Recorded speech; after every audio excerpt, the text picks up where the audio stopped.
Hai semua, 3 minit bersama saya, Puan Salwani, Madam TVET anda.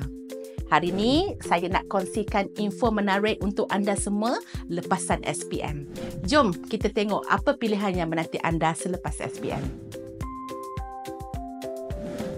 SPM, satu bab dah tamat. Tapi bab yang paling penting baru saja bermula, bab masa depan anda. Pilihan anda sangat luas. Tak ada satu jalan sahaja. Setiap orang ada laluan masing-masing. Nak sambung akademik, boleh pilih IPTA seperti UM, UPM, UiTM atau IPTS. Mahu laluan pantas ke degree? Asasi dan matrikulasi biasanya setahun sahaja. Terus ke universiti pilihan anda.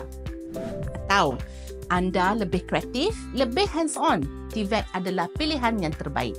TVET, pendidikan dan latihan teknik dan vocational fokus kepada pembangunan kemahiran dan terus siap sedia untuk dunia pekerjaan.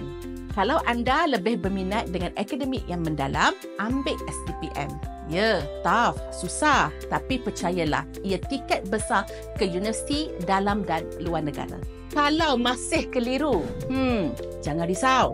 Dapatkan bantuan kaunselor sekolah, buat ujian minat kerjaya. Kadang-kadang jawapan ni ada dalam diri kita sendiri.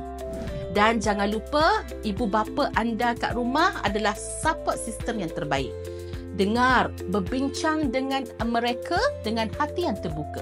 Mereka hanyalah nak yang terbaik untuk anda semua. Masa depan ni, dek, tak datang bergolek. Kita kena cari, kita kena pilih, kita kena cipta. Tak kisah siapa kita.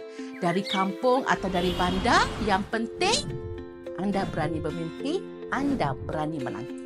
Lepasan SPM, masa depan anda bermula sekarang.